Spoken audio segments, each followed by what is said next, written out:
L'esprit du preux. Le 30 août 2020 TC5. Il y a eu une voix ou une pensée des Ishbert disant comme si ce pays s'appelait Israël. Ce pays s'appelle Israël.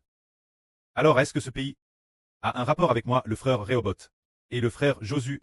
Il y avait cette pensée en moi. Alors, bien et sœurs, ce pays est vraiment Israël. Frère Nali Ushbo, frère Josu, sont les 12 toiles spirituelles du pays. C'était donc bien eux. Maintenant, nous découvrons que c'est aussi d'autres frères.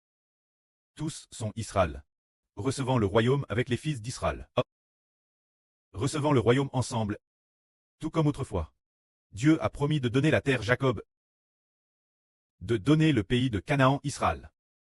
Par la suite, est-ce que les 12 fils d'Israël, se dire les 12 tribus, n'ont pas tous reçu une part de la terre que Dieu avait donné Jacob? Ils l'ont tous reçu. Le précleste avait prédestiné et promis de la donner Jacob.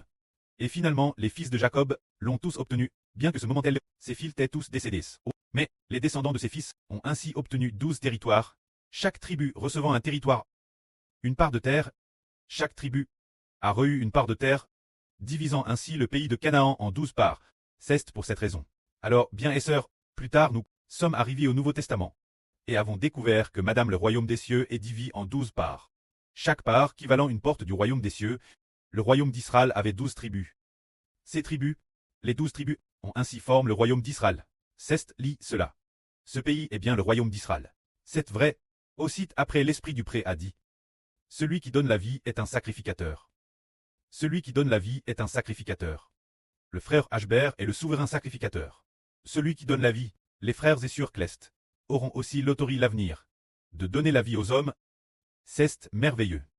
On n'a jamais entendu parler des sacrificateurs de l'Ancien Testament donnant la vie. On a seulement entendu dire qu'ils faisaient l'expiation pour les hommes. Les sacrificateurs du Nouveau Testament doivent donner la vie, faire l'expiation pour les hommes. Et c'est par leur propre vie qu'ils font l'expiation.